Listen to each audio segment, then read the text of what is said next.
குரு வணக்கத்துடன் welcome to make leaders. இன்னைக்கு 8th ஸ்டாண்டர்டில் இயல் 2ல் வெட்டுக்கிளியும் சருகுமானும். இது ஒரு கதை பகுதி. ஆக்சுவலாக எத்தனை பேருக்கு கதை கேட்குறது ரொம்ப பிடிக்கும்? எனக்கு ரொம்ப பிடிக்கும். அதை விட கதை சொல்கிறது ரொம்ப ரொம்ப பிடிக்கும். ஸோ இந்த கதை உங்களுக்கு பிடிச்சிருச்சுன்னா கண்டிப்பாக நீங்கள் சப்ஸ்கிரைப் பண்ணணும், ஷேர் பண்ணலாம், ஃப்ரெண்ட்ஸுக்கு சொல்லலாம். Okay, right. நம்ம கதை ஸ்டார்ட் பண்ணலாமா? இதில் ஒரு 3 முக்கிய கேரக்டர்ஸ் இம்பார்ட்டண்ட். ஒன்று கதையிலே உள்ள தலைப்பில் இருக்கு, வெட்டுக்கிளி, சருகுமான். இதில் வெட்டுக்கிளியோட பேர் வெட்டுக்கிளி தான். சருகுமானோட பேர் மட்டும் கூரன். ஞாபகம் வச்சுக்கோங்க, சருகுமான்றதோட கேரக்டர் பேர் என்னது? கூரன். இந்த சருகுமான் என்ன அப்படின்னு பார்த்தோம்னா, அது ஒரு மான் தான், பெண்மான். ஆனால் அது அளவில் எப்படி இருக்கும் பார்த்தோம்னா, நம்ம வீட்டில் வளர்க்குறோம் இல்லையா பூனை, குட்டி பூனை இருக்கும் இல்லையா, நல்லா கொழு கொழு. நம்ம வீட்டில் வளர்க்குற பூனை ஆக்சுவலாக எப்படி தான் இருக்கும், நல்லா கொழு கொழுன்னு தான் இருக்கும். அந்த மாதிரி அமைப்பை வச்ச ஒரு உருவமாக இருக்கும். தேர்டு ஒரு கேரக்டர் யாருன்னு பார்த்தா நம்மளோட சிறுத்தை. மஞ்ச கண்ணை வச்சிருக்க ஒரு சிறுத்தை. அதோட பேர் என்னன்னு பார்த்தீங்கன்னா பித்தக்கண்ணு. என்ன கண்ணு? பித்தக்கண்ணு. ஓகேவா? சிரிக்காதீங்க, அது நிஜமாலே அது பேர் பித்தக்கண்ணு தான் அந்த கேரக்டர். ஓகேவா? இந்த 3 கேரக்டர் நீங்கள் ஞாபகம் வச்சுக்கோங்க. ஃபர்ஸ்ட் ஒன்று வெட்டுக்கிளி, ரெண்டாவது கூரன்ற நம்மளோட பெண்மான், பெண் சருகுமான், தேர்டு ஒன் பித்தக்கண்ணு, சிறுத்தை. ஓகேவா? இவங்க 3 பேரை வச்சு தான் அந்த கதை ஸ்டார்ட் ஆக போகுது. இது என்னன்னா, நம்மளோட வெட்டுக்கிளி இருக்காங்க இல்லையா, அவங்க ஒரு மலையில் காட்டில் நிறைய நீங்கள் இமேஜின் பண்ண ஆரம்பிச்சிடணும். ஓகேவா? ஒரு காடு இருக்குது. அந்த காட்டில் நல்ல காடுனா அப்படி இருக்கும், நல்ல தண்ணியெலாம் ஓடும், பெரிய பெரிய மரம்லாம் இருக்கும். அப்படியே அந்த ஓடைகள், பள்ளத்தாக்கு இதெல்லாம் இருக்கும்ல, அங்கே பூச்சி நத்தை எல்லாமே அங்கே இருக்கும். சரியா? அப்போ அப்படிப்பட்ட ஒரு இடத்துல ஒரு ஓடை இருக்குது. சரியா? அந்த ஓடையில் விலங்குகள் எல்லாமே என்ன செய்யும், சாப்பிட்டுட்டு தண்ணி குடிக்க வருங்க இல்லையா, அப்படி அந்த ஓடைக்கிட்ட தண்ணி குடிச்சிட்டு ரெஸ்ட் எடுக்க அது பக்கத்தில் உள்ள ஒரு குறிஞ்சி புதருக்குள்ள போய் தான் அந்த விலங்குகள் எல்லாமே ரெஸ்ட் எடுக்கும். குட்டி குட்டி விலங்குகள், பெரிய விலங்குகள் இல்லை, சின்ன சின்ன விலங்குகள். அப்படி போய் ரெஸ்ட் எடுக்கிற இடத்துல தான் இந்த வெட்டுக்கிளி இருக்கு இல்லையா, அது இருக்கு. பச்சை வெட்டுக்கிளி அந்த புதர்லாம் இருக்கிற இடத்துல ஒரு ப்ளூ கலர் பூ இருக்கு, நீல நிற பூ. அந்த இதழ்களோட ஒரு அழகான பூ இருக்கு. அந்த பூக்கள், அந்த இதழ்களுக்கு இடையே அந்த பச்சை வெட்டுக்கிளி அமர்ந்து வசிச்சு வருது. ஓகேவா? ஆனா அந்த வெட்டுக்கிளி கேரக்டர் எப்படி இருக்குன்னா, பயங்கர வாயாடியா இருக்கு. எப்ப பார்த்தாலும் என்ன பண்ணிக்கிட்டு இருக்கு, பேசிக்கிட்டே இருக்கு. நம்மளே சொல்லணும், நிறைய பேசினாலே கொஞ்ச நேரம் ஸ்டாப் பண்ணுங்களேன், இப்படி தொணன்னு பேசிக்கிட்டே இருக்கீங்க அப்படி சொல்லுவோம் இல்லையா. ஸோ அதே போல் வெட்டுக்கிளி என்ன செய்யுது, பயங்கர வாய் பேசிக்கிட்டு இருக்கு. அப்போ அந்த வழியாக ஒரு சாயங்கால நேரத்தில் நம்மளோட மான் வருது. எது? சருகுமான். அது பேர் என்ன? கூரன். கூரனை பார்த்த உடனே அது அந்த வெட்டுக்கிளி அந்த ஓட பக்கத்தில் உள்ள அந்த குறிஞ்சி பூ இதழ்கள், அந்த பூவோட ப்ளூ கலர் நீல நிற பூ இதழ்களில் தானே படுத்திருக்கோம். ஸோ அதை பார்த்துட்டு சருகுமானை பார்த்து, என்ன நீ இங்கிட்டு வந்திருக்கா அப்படின்னு சொல்லி கேட்குது. அப்போ நம்மளோட கூரன் என்ன சொல்லுது, இல்லை நான் பித்தக்கண்ணு என்னை தேடி வருது, நீ எனக்கு ஒரு ப்ராமிஸ் பண்ணி கொடு, பித்தக்கண்ணு என்னைய தேடி வரும்போது நீ என்னைய பார்க்கலன்னு சொல்லணும் அப்படின்னு சொல்லும். நான் ரொம்ப என்னைய பித்தக்கண்ணு துரத்திக்கிட்டே இருக்கு. பித்தக்கண்ணு மீன்ஸ் சிறுத்தை. ஓகேவா? அது என்னைய துரத்திக்கிட்டே இருக்கு இல்லையா, அதனால நான் ரொம்ப ஓடி ஓடி டயர்டாக இருக்கேன், நான் இந்த இடத்துல ஒளிஞ்சுக்கிறேன், நீ என்னைய மட்டும் காட்டி கொடுத்துறாத ப்ளீஸ் அப்படின்னு சொல்லி யாரு, நம்மளோட கூரன் வெட்டுக்கிளிகிட்ட கேட்குது. வெட்டுக்கிளியும் ஓகே, ப்ராமிஸ் பண்ணி கொடுக்குது. நான் உன்னோட ப்ராமிஸை என்ன செஞ்சுக்கிறேன், பார்த்துக்கிறேன். நான் கூரன் என்னது, நீ கூரன்றது இது யாரு, நம்மளோட பெண் சருகுமான். பெண் சருகுமான்ட்டு சொல்லுது, நான் உனக்கு ப்ராமிஸ் பண்ணி தரேன், நான் சிறுத்தை கேட்டால் நான் இனி உன்னை பார்க்கல சொல்கிறேன், அந்த மாதிரி சொல்லிட்டு போகுது. ஸோ நம்மளோட கூரன் போய் ஒளிஞ்சுக்குது. ஏதோ அந்த ஓட பக்கத்துல போய் ஒளிஞ்சுக்குது.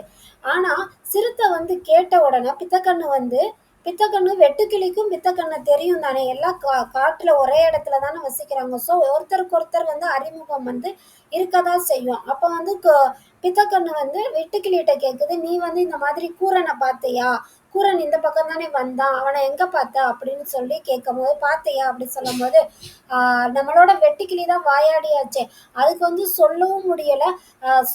சொல்றது நம்ம தான் ப்ராமிஸ் பண்ணி கொடுத்துருக்கோம், சத்தியம் பண்ணி கொடுத்துருக்கோம். ஸோ அந்த சத்தியத்தை பாதுகாக்கணும்னு நினைக்குது. ஆனாலும் அதோட நடவடிக்கைகள் எப்படி, வெட்டுக்கிளி இங்கிட்ட இருந்து அங்கிட்ட தாவிக்கிட்டே தானே இருக்கும். ஸோ அப்படி தாவி கூரன் இருக்க இடத்துக்கு போய் அது என்ன செய்யுது, கூரனை ஆக்சுவலா கூரனை காட்டி கொடுக்கணும்னு போகல. ஆனாலுமே கூரன் இருக்க இடத்துக்கு ஜம்ப் பண்ணி ஒரு எக்ஸைட்மெண்ட் சொல்லுவாங்களே, ஒரு ஆர்வ மிகுதியில அந்த மாதிரி போய் அந்த இடத்துல நிக்குது. ஸோ நமக்கு சிறுத்தையை பத்தி நல்லாவே தெரியும். அது ஒரு இன்டெலிஜென்ட்டான நுணுக்கமான ஒரு விலங்கு. ஸோ இந்த வெட்டுக்கிளி இப்படி ஜம்ப் பண்ணி இந்த இடத்துக்கு போறத வச்சே நம்மளோட சிறுத்தை அண்டர்ஸ்டாண்ட் பண்ணிக்குது. சரி, கூரன் வந்து இந்த ஓடை பக்கத்துல தான் பதுங்கி இருக்கணும் அப்படின்னு சொல்லி அதை வந்து தேட வருது. தேட வந்தபோது ஆனா அந்த இடத்துல வந்து அதுக்கு முன்னாடி ஒரு புனுகு பூனைன்னு ஒரு பூனை இருக்கும். அந்த பூனை தங்கி இருந்தனால அந்த பூனைகிட்ட இருந்து ஒரு பேட் ஸ்மெல் சொல்லுவாங்க இல்லையா, அந்த மாதிரி ஒரு ஸ்மெல்லு வர வாடை வரும்போது அதனால வந்து நம்மளால சிறுத்தையினால கரெக்டா ஐடென்டிஃபை பண்ண முடியல. இந்த இடத்துலதான் கூரன் ஒளிஞ்சிருக்கு அப்படின்னு சொல்லி கண்டுபிடிக்க முடியாதனால தேடி தேடி பாக்குது. யாரு? சிறுத்தை வந்து தேடி தேடி பாக்குது. ஆனா என்ன பண்ணுது, பித்தக்கண்ணு வந்து தேடி பார்த்துக்கிட்டு இருக்கும்போது கூரனை கண்டே பிடிக்கவே முடியல. சரி ரைட்டுன்னு அந்த ஸ்மெல் தாங்க முடியாம என்ன பண்ணுது, பித்தக்கண்ணு அந்த இடத்த விட்டு போயிருச்சு. அப்ப கொஞ்ச நேரம் கழிச்சு பித்தக்கண்ணு போனதை பார்த்துட்டு நம்மளோட கூரன் வந்து அந்த இடத்துல இருந்து வெளியே வருது. வெளியே வரும்போது அதுக்கு வந்து நம்ம வெட்டுக்கிளி மேல பயங்கர கோவம் வருது. ஃபர்ஸ்ட் ஆஃப் ஆல் என்னன்னா, கொடுத்த ப்ராமிஸை வந்து அது பாதுகாக்கவே இல்லை. ப்ராமிஸ் பண்ணுச்சு தானே, அப்போ ப்ராமிஸை பாதுகாக்கிறது வந்து எவ்வளோ பெரிய இம்பார்ட்டன்ட். ஒருத்தவங்களுக்கு நம்ம சத்தியம் பண்ணி கொடுத்தோம்னா நம்மளோட உயிரே போகிற நிலமா இருந்தா கூட நம்ம அந்த ப்ராமிஸை விட்டு என்ன செஞ்சிடக்கூடாது, வெளியில வந்துடக்கூடாது. அப்படிதானடா.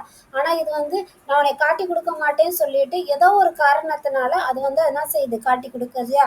அதுக்கு ஒரு சரியான பாடம் கற்பிக்கணும்னு நம்மளோட கூரன் என்ன பண்ணுதுன்னா, கோவமா போய் அது பக்கத்துல நின்று சொல்லுது, நீ வந்து என்னை காட்டி கொடுத்துட்ட, நீ இந்த மாதிரி செஞ்சது தப்பு, நீ இன்னொரு தடவை இந்த மாதிரி ஏதாவது எனக்குன்னு இல்லை யாருக்கு நீ இந்த மாதிரி செஞ்சாலுமே என்ன பண்ணுவேன், என்னோட காலை வச்சு உன்னை மிதிச்சு உடைய அப்படியே நசுக்கிடுவேன். இன்னும் நீ கொஞ்சம் டைம் மிஸ் ஆயிருந்தாலுமே அந்த சிறுத்தை என்னை அப்படியே வந்து சாப்பிட்ருக்கும், என்னோட வாழ்க்கையே அந்த இடத்துல முடிஞ்சிருக்கும் இல்லையா அப்படின்னு சொல்லி பயங்கரமா எச்சரிக்குது. இதுதான் உனக்கு கடைசி அண்ட் ஃபைனல் வார்னிங். இனி அப்புறம் இனி யாருக்குமே வந்து இந்த மாதிரி நீ என்ன செய்யக்கூடாது. என் கண்ணுல இருந்து நீ வந்து மறைஞ்சு போயிரு, என் கண்ணில் இனிமே நீ பட்டனா அவ்வளோதான் அப்படின்னு சொல்லி என்ன செய்யுது, ஒரு பயங்கரமான மிரட்டல் விட்டுட்டு கிளம்பிடுது நம்மளோட கூரன். இதுல இருந்து பயங்கரமா பதட்டமான வெட்டுக்கிளி அதோட தப்ப வந்து என்ன செய்யுது, ஆமா ரைட் அப்படியே சொல்லிட்டு இப்ப கூரனை பார்த்தாலே அது என்ன செய்யுது, பயப்பட ஆரம்பிச்சிருச்சு. இந்த கூரன் வந்து மிரட்டுதை செஞ்சுச்சு. ஆனா கூரன் செஞ்சது கரெக்டு தானே. அது கொடுத்த ப்ராமிஸை ஒரு செகண்ட் அது காப்பாத்தி இருந்துச்சுன்னா கூரன் எவ்வளோ பயத்தோட இருந்திருக்கும் இல்லையா. அந்த நிலைமையே அதுக்கு தேவை கிடையாது இல்லையா. அதனால வந்து அது வந்து அதை மிரட்டி விட்டுட்டு போயிருச்சு. கூரன் வந்து யாரை, வெட்டுக்கிளியை மிரட்டிருச்சு. வெட்டுக்கிளி இப்பெல்லாம் பயத்தோட வாழ்ந்துகிட்டு இருக்கு ரைட்டா. வெட்டுக்கிளியால எந்த ஒரு குறிப்பிட்ட திசையை நோக்கியோ அதனால குதிக்கவே முடியாது அப்படின்னு இந்த கதை முடியுது. சரியா, ரைட். இந்த கதையில இருந்து என்ன தெரியுது, நம்ம வந்து நமக்கு யாருக்கு ஒரு ப்ராமிஸ் கொடுத்தாலுமே நம்ம வந்து என்ன செய்யணும், அதை காப்பாற்றணும். ஸோ யாராவது வந்து ஹெல்ப்னு கேட்டால் முடிஞ்சளோ நம்மளால முடிஞ்சளோ அதை வந்து நம்ம என்ன செஞ்சிடலாம் ரைட்டு. வேற ஏதாச்சும் இந்த மாரல் ஆஃப் த ஸ்டோரி என்ன சொல்லுதுன்னு நீ தெரிஞ்சா நீங்க எனக்கு கமெண்ட்ஸ்ல சொல்லுங்க ரைட்டு. இதுல வந்து உங்களுக்கு பெருசா கொஸ்டின் ஆன்சர் எதுவுமே கிடையாது. ஜஸ்ட் இதை ஒரு கதையா எழுத சொல்லியிருக்காங்க. சரி ரைட், இந்த கதையை ஏன் மிஸ் எங்களுக்கு சிலபஸ்ல கொடுத்துருக்காங்க அப்படின்னு நீங்க கேட்டீங்கன்னா அதுக்கான ஆன்சர் என்னன்னா, நம்ம தமிழ்நாட்டு கேரளாவோட பார்டர் இருக்கும் இல்லையா, அந்த பார்டர்ல வந்து பரமிக்குளம் ஆனைக்குளன்ற பகுதியில வந்து காடர்கள்ன்ற ஒரு பழங்குடி மக்கள் இருப்பாங்க. அந்த பழங்குடியின மக்கள் வந்து இந்த மாதிரிலாம் வாழ்ந்து காடுல இந்த தேன் எடுத்து கிழங்கெடுத்து அதை சாப்பிட்டுட்டு தான் வாழ்ந்து அந்த மாதிரி தான் அவங்க வாழ்க்கை முறை இருக்கும். இப்போ உள்ள ஜென்ரேஷனுக்கு அது மறந்துடக்கூடாதுன்றதுக்காக அவங்களோட அந்த கதைமுறை, அந்த வாழ்ந்த தலைமுறையில நடந்த விஷயங்கள் எல்லாத்தையுமே அவங்க பேரன் பேத்திகளுக்கு கதையா சொல்லிட்டே வர்றாங்க. அப்படி அவங்க சொன்ன கதையில உள்ள ஒரு வடிவம் தான் இது. இதெல்லாம் வந்து யார் எழுதியிருக்கா அப்படின்னு பார்த்தோம்னா, யார் எழுதியிருக்காங்கன்னா மணிஷ் சாண்டி, மாதுரி ரமேஷ். இவங்க வந்து காடர்கள் சொன்னோம் இல்லையா, அந்த இடத்துல தமிழ்நாட்டோட எல்லை பகுதி, தமிழ்நாடு கேரளா அந்த எல்லை பகுதியில இருக்க அந்த காடர்கள் இருக்காங்க இல்லையா, அவங்கள பத்தி எழுதியிருக்காங்க இவங்க. இதை வந்து யானையோட பேசுதல்ன்ற ஒரு தலைப்புல வந்து வா கீதான்றவங்க தமிழாக்கம் பண்ணியிருக்காங்க. யாரு தமிழாக்கம் செஞ்சிருக்கா? வா கீதா. என்ன தலைப்புல? யானையோடு பேசுதல். சரியா. அந்த நூல்ல இருந்து இந்த ஒரு கதை மட்டும் கொடுத்துருக்காங்க. சரியா. அந்த நூல்ல இந்த மாதிரி அந்த பழங்குடியினர் மக்கள் சொன்ன நிறைய கதைகள் அதுல இருக்கு, நடந்த விஷயங்கள் கதைகளா இருக்கு. அதுல இருந்து இந்த ஒரு கதையை மட்டும் பாயிண்ட் அவுட் பண்ணி உங்களுக்கு கொடுத்துருக்காங்க. இந்த கதை எப்படி இருந்துச்சு? அப்படின்னு நீங்கள் வந்து என்ன சொல்லணும், எனக்கு சொல்லணும். ஓகேவா? சின்ன ஒரு பாக்ஸ் பாயிண்ட் மட்டும் இருக்குது, அதை மட்டும் நம்ம தெரிஞ்சுக்கலாம். இந்த பரம்பிக்குளம் ஆனைக்குளம் ஆனைமலை இருக்கு இல்லையா, அங்கே வந்து வசிக்கும் பகுதியில் உள்ளவர்கள் காடர்கள் சொல்கிறாங்க. அங்கே சிற்றூர்கள் பல இருந்துருச்சு. ஆனால் அங்கே உள்ள மக்கள் வந்து அந்த சமுதாயத்தினர் எப்படி இருப்பாங்கன்னா குறைந்த அளவு எண்ணிக்கையில தான் இருப்பாங்க. அவங்க பேசுற மொழிய என்ன சொல்லுவாங்கன்னா ஆள் அளப்பு, ஆள் அளப்பு என்று அழைக்கின்றனர். இது எதுக்கு இந்த பாக்ஸ் பாயிண்ட் தெரிஞ்சுக்கோங்கன்னு சொன்னீங்கன்னா, டிஎன்பிசிலாம் படிப்பாங்க இல்லையாப்பா, நான் கூட சொல்லிக்கிறேன், நீங்க இனிமே வந்து பெரிய ஆஃபீஸர்ஸ்லாம் ஆகும்போது இப்ப படிக்கிறது தான் அப்பெல்லாம் வரும்னு. ஸோ அவங்களுக்காண்டி தான் இந்த பாக்ஸ் பாயிண்ட் இம்பார்ட்டன்ட். மேபி இதுல இருந்து கூட கேள்விகள் கேட்கலாம். ஓகேவா? ஜஸ்ட் ஒரு ஃபியூ மினிட்ஸ் தானே அவங்களுக்கும். பேசும் மொழியை ஆள் அளப்பு அப்படின்னு சொல்றாங்க. சரியா? அவர்களின் வாழ்க்கை முறையை பற்றி எழுத்து குறிப்புகள் ஏதும் அவர்களிடம் இல்லை. சரி, ஓகே, ஃபைன். இந்த கதை எப்படி இருந்துச்சு, நான் சொன்னது எப்படி இருந்துச்சுன்னு நீங்க கமெண்ட்ஸ் பண்ணுங்க. நாளைக்கு இன்னொரு வீடியோவில் பார்க்கலாம். நன்றி. தேங்க்யூ. பாய்.